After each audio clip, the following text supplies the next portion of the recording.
राष्ट्रीय युवा दिवस के मौके पर ये प्रोग्राम यहाँ पर आयोजित किया गया है। तो आज के युवाओं को सबसे पहले इस राष्ट्रीय युवा दिवस के गूढ़ संदर्भ को समझने की जरूरत है। मैं बताना चाहता हूँ कि 30 साल की उम्र में स्वामी विवेकानंद ने शिकागो धर्म संसद में जो बातें कही वो इतिहास के पन्नों में भारत के हस्ताक्षर के तौर पे दर्ज हो गई। यानी कि 30 साल का एक ऐसा युवा जब शिकागो की धर्म संसद में खड़ा होकर के बोलता है तो उसकी बोली उस वक्त महसूस की जाती है कि जैसे कि समूचा भारत बोल रहा हो।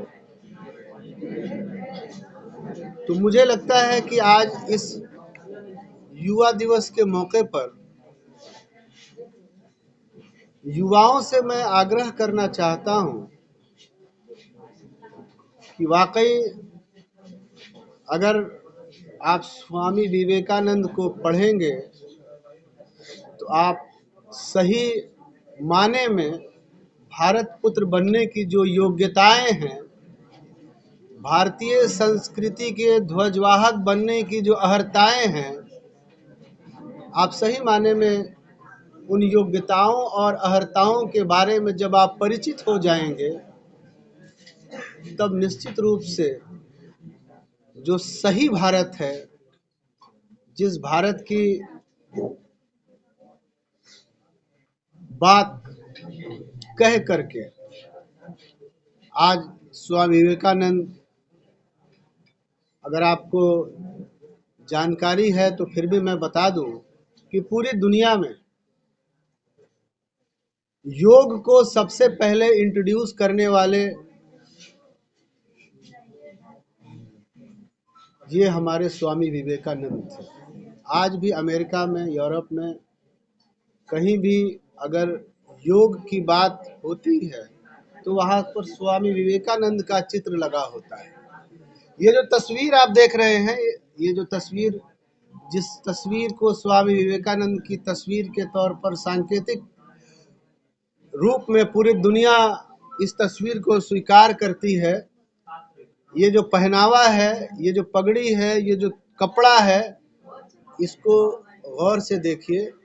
ये वही तस्वीर है, ये वही रूप है जिस रूप में वो धर्म संसद में खड़े होकर के बोल रहे थे, ये वही रूप है।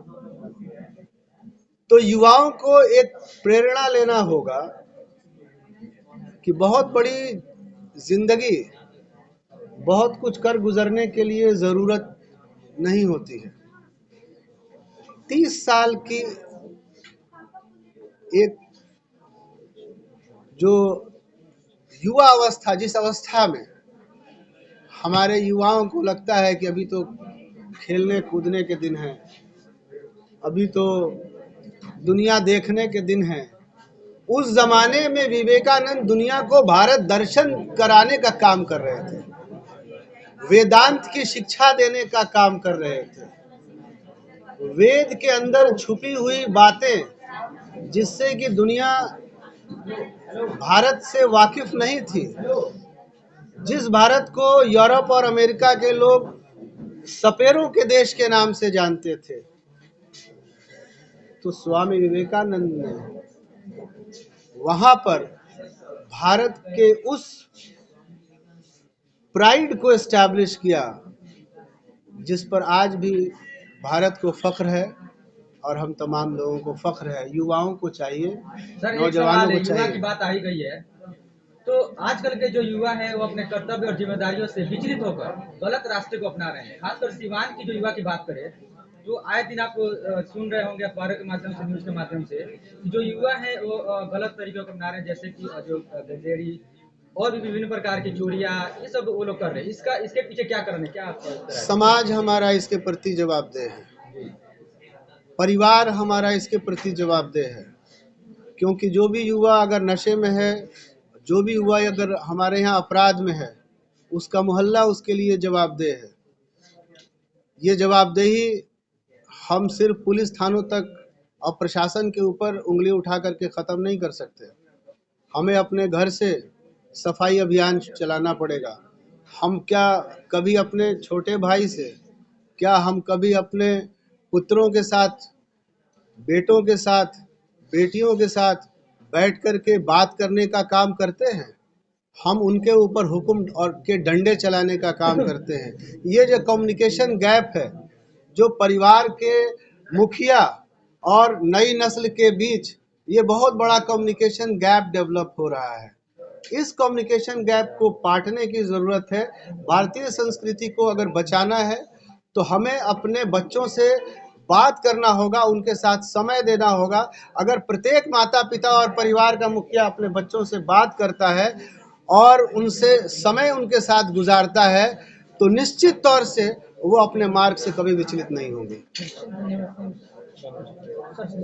विवेकानंद की जयंती के अवसर पे सोसाइटी हेल्पर ग्रुप के द्वारा जो ये आयोजित प्रतिस्पर्धा कार्यक्रम है, ये बहुत ही अच्छा कार्यक्रम है। और आज हम पूरा देश युवा दिवस के रूप में स्वामी जी का जयंती मना रहे हैं। और हम सभी युवाओं को, युवा कोई एज नहीं है, जिसमें जोश है, जिसमें कुछ करने की, अपने लिए, अपने समाज के लिए, अपने परिवार के लिए करने का जज्बा है, वो सभी लोग युवा हैं। और उन युवाओं के मार्गदर्शक, और एक तरह से देखा जाए तो हमारी भारतीय संस्कृति, हमारे भारतीय दर्शन को विश्व पटल पे सर्वप्रथम एक सम्मान देने वाला चीज करने वाले हमारे स्वामी विवेकानंद, जिन्होंने बहुत ही कम उम्र में, जिसे ऐसे देखा जाए तो हर जो महान लोग हैं उनके लिए उम्र कोई बहुत बड़ी बात नहीं रही है। आप स्वामी विवेकानंद जी को देखिए, 30 साल के उम्र में आजकल लोग को नौकरी मिल रहा है, कुछ काम धंधा करने लायक होते हैं। और इन लोगों ने, चाहे ये अपना जो भगत सिंह थे, इन लोगों ने 30 साल में अपनी पूरी कलाकारी करके चले गए, और ऐसी कलाकारी की है जिसकी छाप सदियों सदियों तक हमारे मन मस्तिष्क, हमारे समाज का मार्गदर्शन, हमारे युवाओं के मार्गदर्शन करने का काम करेगा। और ऐसे में एक इस तरह का भाषण प्रतियोगिता का, स्पर्धा प्रतियोगिता का आयोजन करना बहुत ही बेहतरीन चीज़ है। इससे हमारे समाज में हमारे बच्चों को, हमारे युवाओं को एक मार्गदर्शन भी मिलता है। यहाँ पे आके मैंने कुछ बच्चों का जो भाषण सुना, तो ये सचमुच हम लोगों के लिए भी प्रेरणा की चीज़ है। और ये भाषण, ये चीज़ें मन के उद्गार को अगर सही ढंग से व्यक्त करने का एक तरीका भी है। और इससे कहीं ना कहीं, देखिए, चीज़ें तो सब कुछ है, लेकिन जब इस तरह के माहौल में जब हम लोग ये चीज़ें सुनते हैं तो इसका एक डीप इम्पैक्ट पड़ता है अंदर में।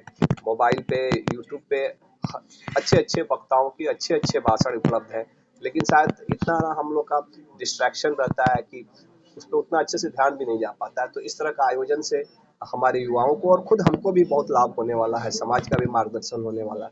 बहुत ही अच्छा कार्यक्रम है। मेरे पूरे समाज को, सिवान वासियों को बहुत सारी, ढेर सारी शुभकामनाएं इस अवसर पे।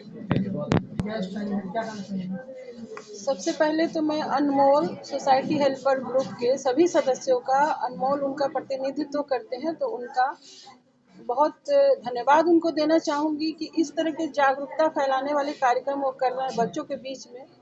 सर का, रामेश्वर सर का बहुत बहुत धन्यवाद कहूँगी कि जो वित्तीय व्यवस्था है वो संभालते हैं और प्रोत्साहित भी करते हैं। जिन बच्चों में बहुत अच्छी ऊर्जा है, उनके पास वित्तीय व्यवस्था की कमी होती है बहुत बार, तो सर लोग आगे बढ़ के वो व्यवस्था देते हैं, इसके लिए भी धन्यवाद। और जो भी बच्चे इसमें आए हैं, क्योंकि मैंने भी पहली बार जब माइक पकड़ा था, कुछ बोलना था, लिखना था, बहुत सारी बातें मैं लिखती थी, उसको प्लेटफॉर्म नहीं मिलता था। तो जब प्लेटफॉर्म मिलता है, कुछ ना कुछ आयोजन होता है, बच्चों का कहूँगी कि इनका हेजिटेशन खत्म हो रहा है। इसी बहाने वो उस गूढ़ विषय को, विवेकानंद की शख्सियत को, उनके बारे में जानने के लिए उत्सुक हो रहे हैं और ढूंढ के लेकर आए हैं, तैयार करके, और बोल भी रहे हैं। और मैं कवित्री हूँ, तो मैं छोटी पंक्तियों में यही सब बोलूंगी कि सबको मर्यादाओं का पाबंद होना चाहिए, हर बुराई पर यहाँ प्रतिबंध होना चाहिए। आने वाली नस्लों से उम्मीद इतनी है मुझे, आचरण से सबको विवेकानंद होना चाहिए, आचरण से सबको विवेकानंद होना चाहिए। तो सिर्फ भाषण तक ही सीमित नहीं हो, उनके व्यक्तित्व में क्या था उसको पढ़े, सीखे और उसको अपने व्यक्तित्व में भी ढालें। सबसे ज़रूरी यह है। विवेकानंद जी की जयंती है। इस अवसर पे ये जो सोसाइटी हेल्पर ग्रुप का आयोजन किया गया है, ये बहुत ही बढ़िया आयोजन है। इसका बहुत बड़ा संदेश जा रहा है। आज के युवा क्या है, तनाव में है, प्रतिस्पर्धा बढ़ रही है, हर दिन टेक्नोलॉजी बदल रही है, प्रतिस्पर्धा बढ़ रही है, जो लोग तनाव में है उनको क्या चाहिए, उनको रास्ता दिखाना है। रास्ता दिखाने के लिए स्वामी विवेकानंद से बड़ा कोई व्यक्तित्व हो नहीं सकता है। उनके व्यक्तित्व के बारे में पढ़ें, उनके बारे में समझें। तो आज के युवा जो हैं वो उनके साथ चुनौतियां बहुत हैं, लेकिन रास्ते भी बहुत हैं। तो सबसे जरूरी ये है कि वो अपनी जो चुनौतियां हैं उसमें अपने अपने आप पे विश्वास करें। अगर आज क्या होता है, सिवान में लड़के हैं, जब उनसे पूछिए कि आप क्या करना चाहते हैं तो बहुत छोटा सा कोई पद बताएंगे।